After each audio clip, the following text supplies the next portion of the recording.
Have you guys heard the juicy MetaZoo drama? Recently, MetaZoo has implemented new LGS guidelines, and a few people are upset about it. This video is to share why this is actually good for stores, fans, players, and MetaZoo itself, and also what to expect from UFO and future sets going forwards. They're going to be good. This is going to be a deep video, and it's a complicated topic, but that's what we love doing on this channel, so let's dive into it. Hey, I'm Pokevolver, owner of PokevolverCards.com. I'm owner of an online TCG store. I sell Pokemon, MetaZoo, a bunch of other TCGs, and I started in about January of 2021, so I'm still relatively new. I haven't been in the game for a long time, but I do have a good amount of knowledge towards it. And I also have about 8 years of investing experience, and this is not part of my full-time job. This was kind of a side passion project, but I've done a lot of research into markets and companies, and I know a lot about them, and I'm going to share some of my knowledge about that, and I think it's going to play into some of this stuff. So I also want to say, as an online store owner, I'm coming from the perspective that I might not even get allocation of the next set of UFO from MetaZoo, and I might not even get allocation because of these guidelines, but I still think that they're good for MetaZoo. They're good for store owners, they're good for the community, and they're very beneficial overall. So I'm in the position where I should be against this. I should not want this. I should be fighting this, but I actually think it's a great idea in the bigger picture. I'm going to let you guys know why. So let's go all the way back to the beginning. So Cryptid Nation First Edition came out and it skyrocketed in price. So MetaZoo printed more with Nightfall, and Nightfall came out and it went up in price, and it was way above MSRP when it released. So they decided that they would increase the print run even more for their next release. And one of the things that MetaZoo wanted to tackle now was making it available for players. So collectors were very happy about Cryptid Nation First Edition and Nightfall First Edition and the limited availability of those with how high demand was at the time. But players weren't able to get any for an affordable price. It was very high in price, and kind of was a worry that that would turn off players and also new people into the community because of how prices were really high at the time.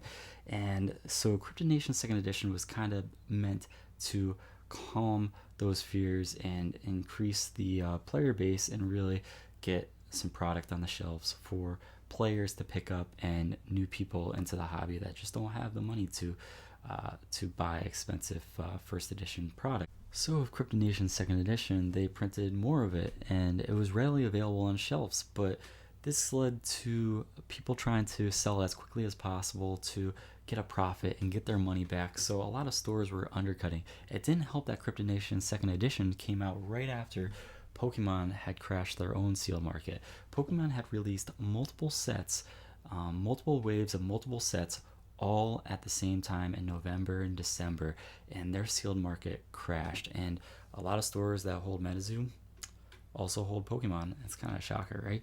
But so a lot of stores took Cryptid Nation Second Edition as a target to try to recoup their money from, because they were not expecting that to happen with Pokemon when they put in their allocation numbers for and pre-order numbers for Cryptid Nation Second Edition. So this led to the price of Cryptid Nation Second Edition tanking and going to the point where stores couldn't even make any money on it at all when they sold it.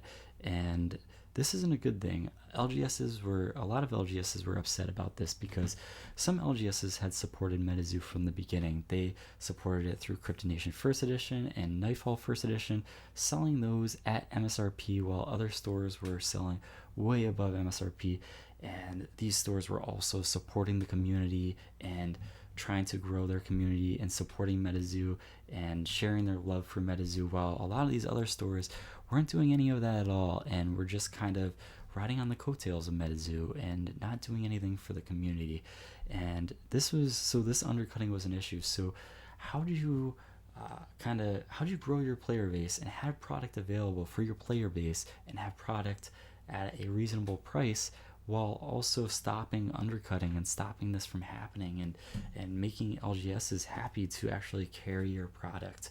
And how does that happen? Well, Wilderness came out and the same exact thing happened, and undercutting happened, and Mike was very concerned about this. So he went to Discord and released a set of LGS guidelines that he had for LGS's. These new MetaZoo guidelines were that LGS's had to be a brick and mortar store, that they had to be signed up for the MetaZoo Play Network, that they had to hold 2 events per month. That would be either release events or learn to play events or trade nights, anything that supports the community.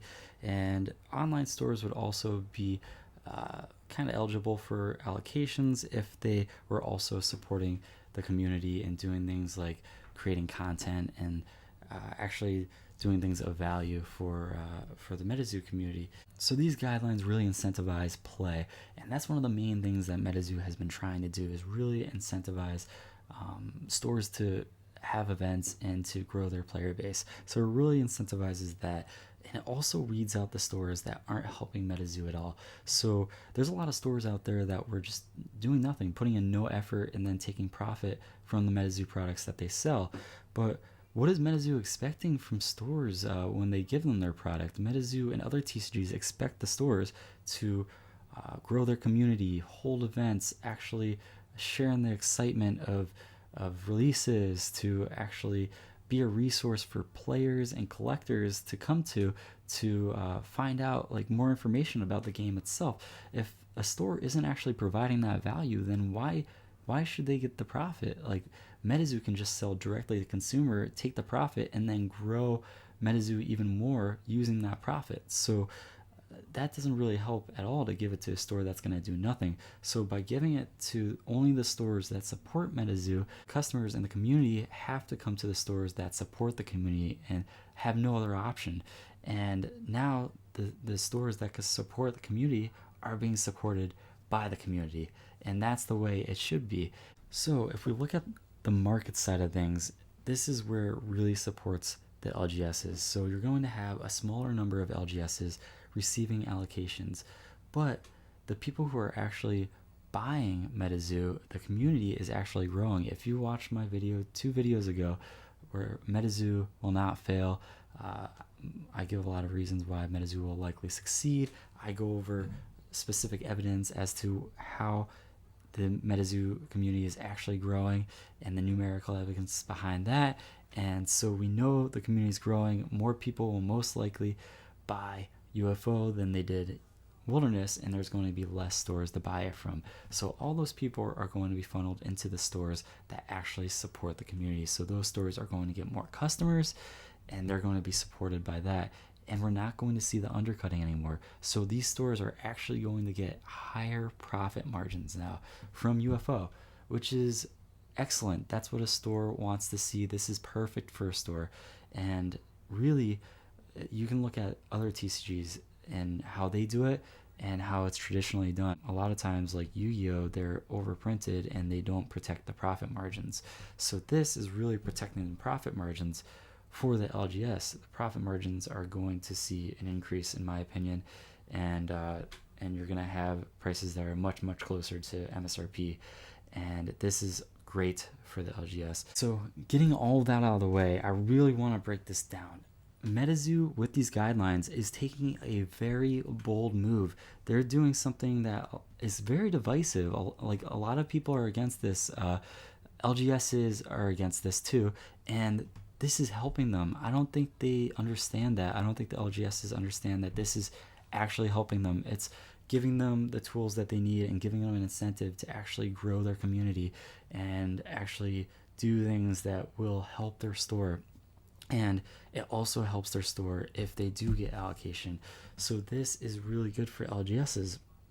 And this very interesting thing, but MetaZoo is taking a risk here, because you'd think that MetaZoo would want to grow and get to as many stores as possible, but with these guidelines, it's actually limiting the amount of stores that it's getting to. So they're taking a risk here, and they're really sticking their neck out for the LGSs that support them, and they're taking that hit for the LGSs that support them and taking this risk so that they can support those LGSs and bring those profits back to those LGSs.